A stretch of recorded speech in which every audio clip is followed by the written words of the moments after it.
Dear students, welcome to the lecturer group.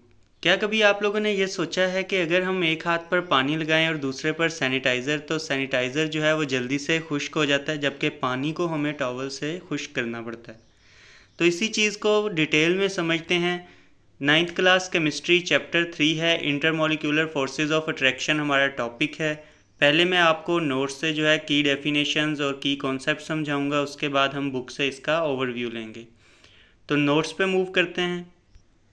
जैसा कि हमने पहले लेक्चर्स में उन स्ट्रॉन्ग मॉलिक्यूलर फोर्सेस के बारे में पढ़ा था जो कि दो एटम्स को आपस में जोड़ के रखती हैं, जैसे कि कोवलेंट और आयनिक बॉन्ड्स। आज हम डिस्कस करने जा रहे हैं इंटरमोलिक्यूलर फोर्सेस को। इंटरमोलिक्यूलर फोर्सेस से मुराद है ऐसी फोर्सेस जो कि दो मॉलिक्यूल्स के दरमियान एग्जिस्ट करती हैं। यानी ये एक मॉलिक्यूल है जो कि कोवलेंटली बॉन्डेड है HCl, और यहाँ पे एक मॉलिक्यूल है HCl। इन दोनों के दरमियान भी एक वीक सी बॉन्डिंग होती है जिसे हम बोलते हैं इंटरमोलिक्यूलर फोर्सेस। इसी तरह आप यहाँ पे देख सकते हैं कि ये एक मॉलिक्यूल है, इसी तरह एक मॉलिक्यूल यहाँ पे है। ठीक है, ये 3 एटम से मिलके बना है, ये भी 3 एटम्स के मिलने से बना है। अब ये बहुत सारे मॉलिक्यूल जब इकट्ठे किए जाएंगे तो हमें कुछ इन मॉलिक्यूल्स के आपस में भी वीक फोर्सेस नज़र आना शुरू हो जाएंगी, और उन वीक फोर्सेस को जो कि मॉलिक्यूल तो नहीं बना रही होती लेकिन मॉलिक्यूल्स को इकट्ठा रख रही होती हैं, हम इंटरमोलिक्यूलर फोर्सेस बोलते हैं।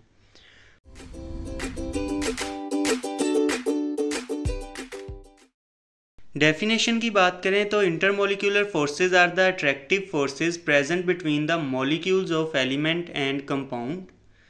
These forces are generally weaker compared to the bonding force between atom within a molecule.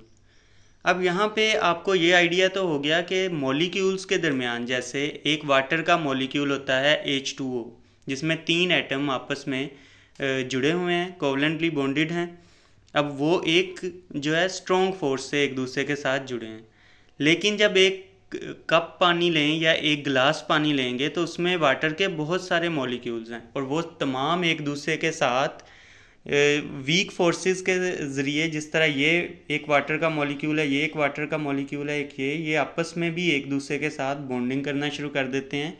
ये बॉन्डिंग जो है वो आयनिक और कोवलेंट बॉन्ड की तरह स्ट्रॉन्ग बॉन्डिंग नहीं होती, बहुत ही वीक बॉन्डिंग होती है, लेकिन ये स्टिल वाटर मॉलिक्यूल को साथ होल्ड करती है।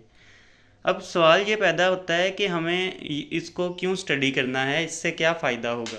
तो इससे हम बहुत इम्पोर्टेंट कॉन्सेप्ट समझ सकते हैं। जैसे कि मैं एक कॉन्सेप्ट आपको बताता हूँ कि जो वाटर है वो एक लिक्विड है, वहीं पे अगर हम आइस की बात करें तो वो सॉलिड है। ठीक है, लेकिन आपने देखा होगा कि आइस जो है वो फ्लोट करती है वाटर के ऊपर। अब आपको पता है कि भारी चीज़ें तो डूब जाती हैं, लेकिन आइस भारी होने के बावजूद जो है वो फ्लोट करती है, यानी कि सॉलिड होने के बावजूद लिक्विड के ऊपर फ्लोट कर रही है। तो कभी आपने सोचा ये ऐसा क्यों है?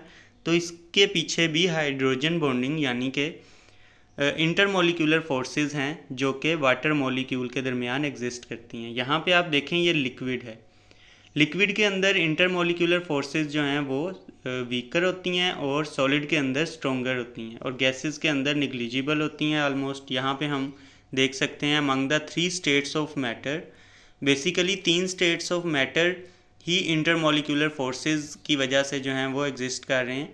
कि अगर तो इंटरमोलिक्यूलर फोर्सेस वीकेस्ट हैं तो गैसेस की शक्ल में मॉलिक्यूल पाए जाएंगे, अगर वो स्ट्रॉन्गेस्ट हैं तो सॉलिड की शक्ल में। अब इसकी एग्जांपल को फर्दर एक्सप्लेन मैं यहाँ से करता हूँ कि लिक्विड वाटर के अंदर ये इंटरमोलिक्यूलर फोर्सेस तो मौजूद हैं, लेकिन स्टिल जो ये एक वाटर का मॉलिक्यूल है इसकी अपनी काइनेटिक एनर्जी इतनी है कि वो कभी यहाँ इस फोर्स को तोड़ के अगले वाटर के मॉलिक्यूल के साथ नई फोर्स, इंटरमोलिक्यूलर फोर्स जनरेट कर लेता है, फिर वहाँ से मूव करता है तो अगले के साथ, उससे अगले के साथ। मतलब ये कि एक ही इंटरमोलिक्यूलर फोर्स में जकड़ा नहीं रहता, बल्कि उसकी जो काइनेटिक एनर्जी है वो ज़्यादा है थोड़ी, तो आगे मूव करता है, अगला वाटर का मॉलिक्यूल उसके साथ जनरेट कर लेता है इंटरमोलिक्यूलर फोर्स। तो इस तरह मूवमेंट होती रहती है। वहीं पे अगर हम बर्फ़ की बात करें, आइस की, तो वहाँ पे जो वाटर का मॉलिक्यूल है उसकी अपनी काइनेटिक एनर्जी ना होने के बराबर है, बहुत कम है, जिसकी वजह से इंटरमोलिक्यूलर फोर्स उसे मूव नहीं करने देती, और ये एक हेक्सागोनल सिक्स साइडेड शेप में उन वाटर के मॉलिक्यूल्स को अरेंज करना शुरू कर देती है एक दूसरे से एक ख़ास फासले पर, जो कि पानी के अंदर नहीं होती। तो जब ये वाली शेप आती है तो इससे बर्फ़ के मॉलिक्यूल ज़रा एक दूसरे से दूर दूर हो जाते हैं, तो डेंस नहीं हो पाते, भारी नहीं हो पाते, इसलिए बर्फ़ जो है वो सॉलिड होने के बावजूद ऊपर फ्लोट करती है, क्योंकि उसकी डेंसिटी कम हो जाती है वाटर से, due to this hexagonal arrangement के जो इंटरमोलिकुलर फोर्स है वो एक दूसरे से दूर दूर उसको अरेंज कर रही है। ये कॉन्सेप्ट आपकी बुक में नहीं है, लेकिन जनरल लाइफ में इसके बारे में बहुत जो है वो पूछा जाता है, तो आपको पता होना चाहिए, इसलिए मैं इसको बहुत ज़्यादा एक्सप्लेन नहीं कर रहा। अब बात करते हैं, जो मैंने स्टार्ट में एक क्वेश्चन किया था कि आपको ये आइडिया होगा कि वाटर जो है वो तो जल्दी वेपोरेट नहीं होता, क्योंकि उसके दरमियान जो इंटरमोलिकुलर फोर्सेस होती हैं वो स्ट्रॉन्गर होती हैं। वहीं पे जो सैनिटाइज़र हम लगाते हैं उसके पार्टिकल्स के दरमियान इंटरमोलिकुलर फोर्सेस वीक होती हैं, और वो जल्दी से हमारी स्किन की एनर्जी को ऑब्जॉर्व करके इवेपोरेट हो जाते हैं, उन इंटरमोलिकुलर फोर्सेस को तोड़ते हैं, लिक्विड से गैस में चेंज हो जाते हैं। ठीक है, जब ये फोर्सेस टूट जाती हैं तो वाटर इवेपोरेट होना शुरू हो जाता है, ये फोर्स टूटेगी तो वाटर इवेपोरेट हो जाएगा। तो नेक्स्ट अगर हम देखें तो these forces influence the physical properties of substance. अब ये फोर्सेस जो हैं ये फिज़िकल प्रॉपर्टीज़ पर काफ़ी जो है इम्पेक्ट डालती हैं। मसलन अगर तो स्ट्रॉन्गर इंटरमोलिकुलर फोर्सेस होंगी तो higher melting and boiling point होगा। ठीक है, यानी अगर ये दोनों के दरमियान फोर्स स्ट्रॉन्ग है तो जब हम इसको हीट करेंगे, इसने इवेपोरेट होना है, तो ये वाली फोर्स को तोड़ने के लिए हमें ज़्यादा एनर्जी देनी पड़ेगी, इन मॉलिक्यूल को काइनेटिक एनर्जी ज़्यादा मिलेगी तो टूटेगी।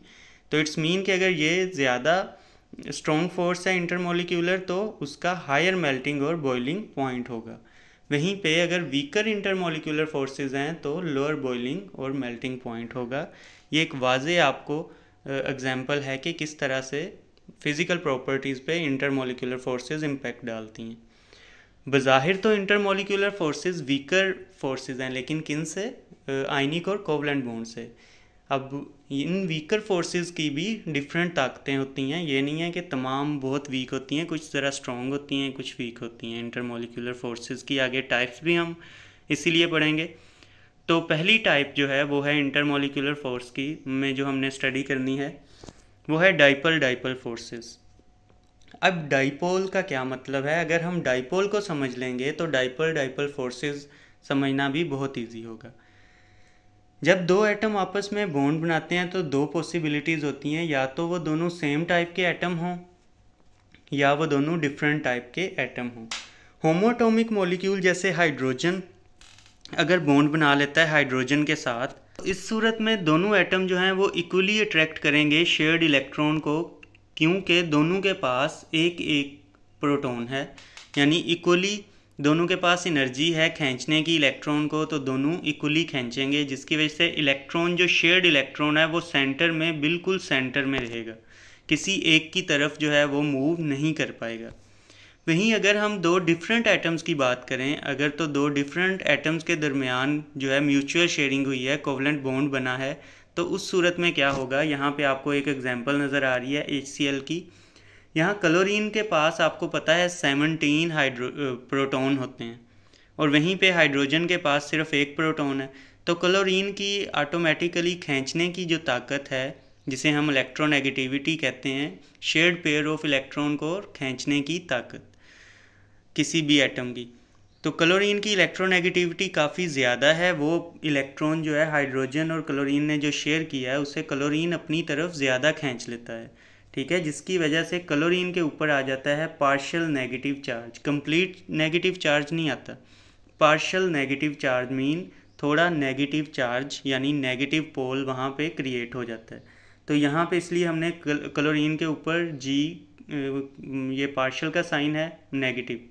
ठीक है, और इसी तरह हाइड्रोजन की तरफ से वो इलेक्ट्रॉन जो है वो ज़्यादा क्लोरीन वाली साइड पे मूव कर गया है, यानी यहाँ पे अगर मैं H डालूँ और यहाँ पे Cl, तो इलेक्ट्रॉन जो दरमियान में होना चाहिए था वो ज़्यादा, उसकी जो कंसंट्रेशन है वो किसके करीब आ गई है? क्लोरीन की तरफ। इस वजह से क्लोरीन पे नेगेटिव पार्शियल चार्ज आ जाएगा, जैसा कि यहाँ पे रिप्रेजेंट है, और हाइड्रोजन पे पॉजिटिव पार्शियल चार्ज आ जाएगा। अब ये दो पोल क्रिएट हो गए हैं, एक नेगेटिव और एक पॉजिटिव पोल। तो दो पोल हमने सबसे पहले जो है उनको समझना है किस तरह क्रिएट होते हैं डिफरेंट एटम्स के अंदर, जब इलेक्ट्रोनेगेटिविटी डिफरेंस की वजह से एक पे नेगेटिव चार्ज आ जाता है जो ज़्यादा इलेक्ट्रॉन को अपनी तरफ खींच लेता है, और एक पे पॉजिटिव जो नहीं खींच पाता। नेक्स्ट अब मूव करते हैं। इसकी वजह से अब क्या होता है नेक्स्ट में कि यहाँ पे ये डायग्राम जो है वाज़े नज़र नहीं आ रही, तो मैं बुक पे लेके जाता हूँ आपको। तो यहाँ पे आप देख सकते हैं इसकी वजह से HCl के जो नेगेटिव क्लोरीन पे नेगेटिव पार्शियल चार्ज है, दूसरे HCl मॉलिक्यूल का जो H है उस पर पॉजिटिव चार्ज है, तो ये दोनों आपस में एक दूसरे को अट्रैक्ट करना शुरू कर देते हैं और ये वीक सी एक जो मॉलिक्यूलर फोर्सेस हैं, इंटरमॉलिक्यूलर फोर्सेस, वो डेवलप होना शुरू हो जाती हैं। यहाँ पे भी आप देख सकते हैं एक पे पॉजिटिव नेगेटिव चार्ज आपको पता है एक दूसरे को अट्रैक्ट करते हैं, तो दैट्स वाई जो अट्रैक्शन क्रिएट होती है उसे हम कहते हैं डाइपोल डाइपोल अट्रैक्शन या डाइपोल डाइपोल फोर्सेस। तो यहाँ पे दो पोल बने हैं किसी मॉलिक्यूल के अंदर ड्यू टू इलेक्ट्रोनेगेटिविटी डिफरेंस, उसकी वजह से उनके दरमियान फोर्सेस ऑफ अट्रैक्शन क्रिएट होना शुरू हो गई हैं, उनको हम कहते हैं डाइपोल डाइपोल अट्रैक्शन।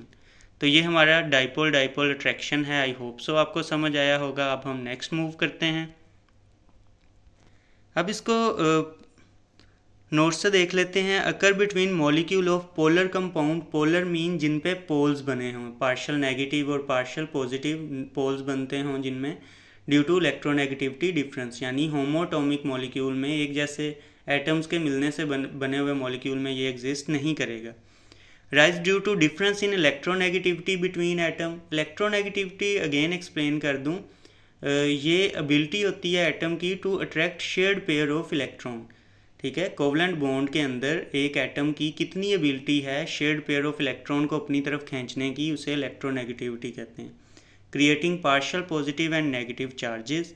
नेक्स्ट है एग्जाम्पल में HCl chlorine is more electronegative than hydrogen creating polar bond. ठीक है, क्लोरीन ज़्यादा इलेक्ट्रोनेगेटिव है, वो शेयर्ड पेयर ऑफ इलेक्ट्रॉन को अपनी तरफ खींचती है और अपने ऊपर पार्शियल नेगेटिव चार्ज ले आती है, और हाइड्रोजन पे partial positive. These partial charges cause the molecule to attract each other through dipole-dipole forces. Compound with dipole-dipole forces have relatively higher melting and boiling point. तो ये इसका इफ़ेक्ट भी आपने देख लिया। नेक्स्ट अब हमने जो इंटरमोलिकुलर फोर्स को स्टडी करना है वो है हाइड्रोजन बॉन्ड। ये बेसिकली डाइपोल डाइपोल फोर्स ही है, लेकिन उसका एक स्पेशल केस है।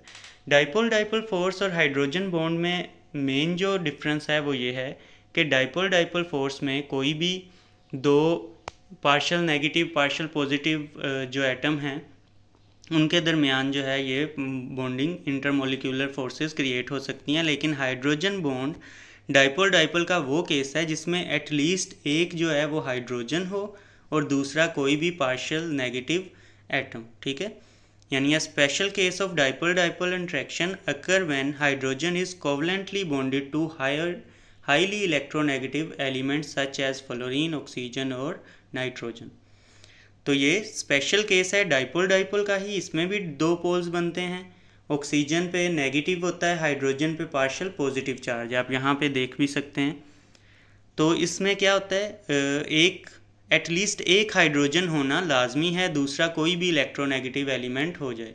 डाइपोल डाइपोल में हाइड्रोजन होना लाजमी नहीं होता, लेकिन हाइड्रोजन बॉन्डिंग में कोई एक जो है बेसिक, ये भी डाइपोल डाइपोल इंटरेक्शन है, लेकिन इसमें क्या है कि कोई एक एटम हाइड्रोजन हो और दूसरा कोई भी इलेक्ट्रोनेगेटिव एटम एलिमेंट।